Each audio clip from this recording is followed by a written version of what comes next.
long ways to go. But, Dude, little reference to Tiger King, Tiger, Bengals. What's up? First game on Saturday. How'd you feel about that, bro? you were high on the Bengals. I've never made a bet earlier in the week than what I did with the Bengals. I bet them at -6.5, a double down at -5, closed at like -5.5, and I like the number up until 7. If it got past 7, maybe there I would pull back a little bit. Game ended on 7, 26-19. Yeah. And it was the game I felt the strongest about all weekend. What did you think of that game? I think the Bengals are a team that kind of can claw their way back. They find a way to make it happen. As are the Raiders, though. That's why I was so fascinated by the matchup, because those are two teams who, it may not look pretty sometimes, but they find a way to kind of pull it out in the end. That's kind of I think that's the kind of like the MO of both of those rosters. That's why I was so, I didn't love the spread. I took Raiders 8.5 on the alternate line, and I took under 49. The alternate line stallion, baby. Well, I got saved at the end of the game on the interception. Yeah. So I would have obviously lost the over, but great game, really entertaining. What did you think of kind of like the Raiders pass rush, the Bengals offensive line? Do you think that was kind of an overrated narrative going in, because Burrow just keeps like bucking every type of an issue that arises or a criticism or something like that? He's just like, he has like the highest passer rating in the NFL with like the shittiest offensive line. So great weapons, obviously, but I don't know. It's just credit to him and the coaching staff. Zach Taylor, man. Yeah. Right? Pulling all the right strings, pressing all the right buttons. Did you notice how many times Joe Burrow did this? Drops back in the pocket and then sort of does like a squat position, and guys just like would fly over him. Not fly over him, but like he would sort of like drop really low in the pocket when it'd be crowded, and then he'd like squirt out. He did it on the touchdown, no call whistle. Okay. That one. And it's like a lot of times it looks like he just like becomes a statue in the pocket, and then before you know it, just like squirms out a little bit. Yeah. And the thing this dude's mad cool, son, right? Like, so cool, baby. Isn't it just a perfect way to, like, he's just a cool ass dude. And let me tell you something. If I would have told you Is this a 30 for 30 preview? No. But what if I would have told you that Tyler Boyd and T. Higgins would combine for 5 catches and 36 yards? Oh, Lord. I had T. Higgins' first touchdown of the game, 8-1, and boss is like, damn, if that was a better throw. When he went to do one of those, like, sidelines, toe tap, really quick, extend it, and it seemed like when he tried to catch it and, like, hit the pylon, it slipped out of his hands. Yeah. And boss was like, yo, bro, if that would have been a better throw, it would have been a touchdown. I was like, of course it wasn't a better throw, because I have this fucking guy at 8-1. Yeah. But yeah, dude, he had one catch, and it was like fourth quarter, maybe he got it. T. Higgins one catch, 10 yards, and Tyler Boyd 4 catches. He had the touchdown, but I'm just saying it's impressive because obviously Jamar Chase is kind of like that underlying theme, generally speaking. But then you get like production from Uzoma, like 6 receptions and a touchdown. So that's what I think was a huge difference, because when you look at this Bengals offense, who's the guy that's forgotten?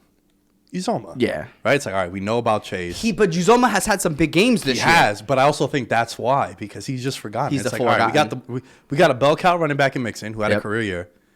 We have his LSU homie. We got T. Higgins, who you want to talk about big, like 12 for 194 and shit he's had. And then you got the guy in the slot who's probably a top 5 slot wide receiver. Yeah. And Tyler Boyd. So, all right, let's worry about those guys. And then before you know it, it's like Uzoma's on like a run first linebacker, and it opens up stuff for him. Yep. Scored the first touchdown, too, rather effortlessly, too. Great throw by Burrow. 6 for 64. I mean, that's kind of what you need. Mm-hmm. And, it's just so crazy, man, because it's like the Raiders. It's driving down the field at the end of the game. What were you thinking? They're gonna score, because that's what they did all year. Exactly. Right? It was a perfect ending to their season. Yeah. Because they had a chance to win it at the end. 4-0, I believe it was. In one-score games? Or? No, 4-0 in overtime. Oh, yes. This is a team when chips are all in, to use the Vegas term, chips in the middle of the table, what's up, call, they answer that call. Yeah.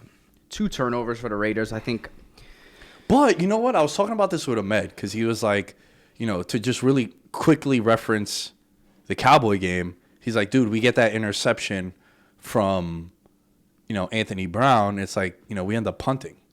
And it's like the Raiders, good teams, and I feel like this, good teams, when they cause a turnover, they get touchdowns. Yeah.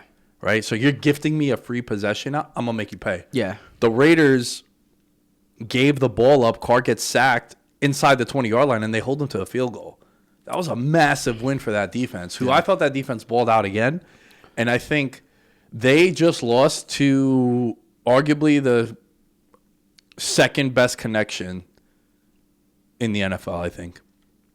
It's Rodgers and Adams one. Yeah. I think Chase, and I don't look at Chase and I'm like, damn, son, it's crazy he's a rookie.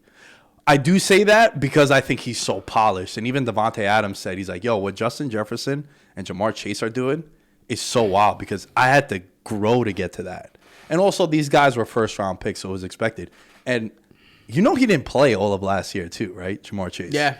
His 2019 tape was good enough. Yeah, but he didn't play. He sat out because of COVID, Yeah. like a lot of players did.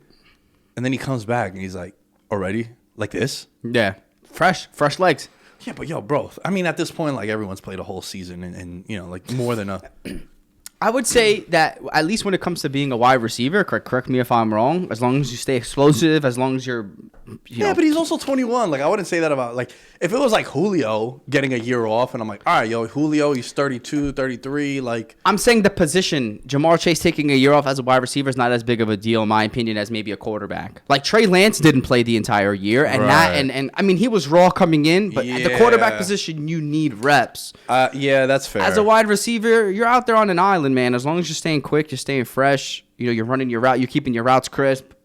All of those things, it's very much an individual position. Yeah. No, that's fair because if you're... And sorry to cut you off, but look, and then the guy who's throwing him the ball, he already had the rapport with. Yeah. So it's just one of those things where it was almost a plug and play. Yeah, nah, for sure, man, for sure. That's a good assessment there because think about like why the Colts started out so slow this year is because Carson Wentz missed the majority of the season, the preseason, I should say, whether it was COVID, whether he was hurt, and then they come into the year, it's like, all right, now it's the first time I'm throwing at any of these guys. That's why they came out the gate so slow. Yeah. The one thing that really jumped out to me also is I think this defense for the Bengals, they're like bend but don't break. But also, they could cause some noise, man. I didn't like that Hendrickson got knocked out of the game. Yeah. That's going to be something to monitor. He had a sack. He had hits on the quarterback, too. Sam Hubbard also, those two guys on the edges. Monsters. And, yo, they've gotten really good production from, like, Eli Apple, former Giant. Yeah. Awuzie, former Cowboy.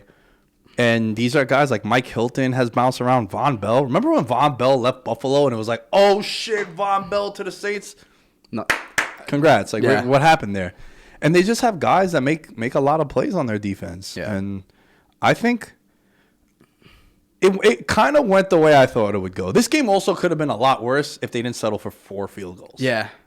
I mean, for first time play, the reason I liked kind of a little bit of the alternate and then the under was just because not only do you have 2 first-time quarterbacks in the playoffs, but these are 2 first-time head coaches. Mm-hmm. One being Bisaccia, who was trying to earn the job next year. Yeah.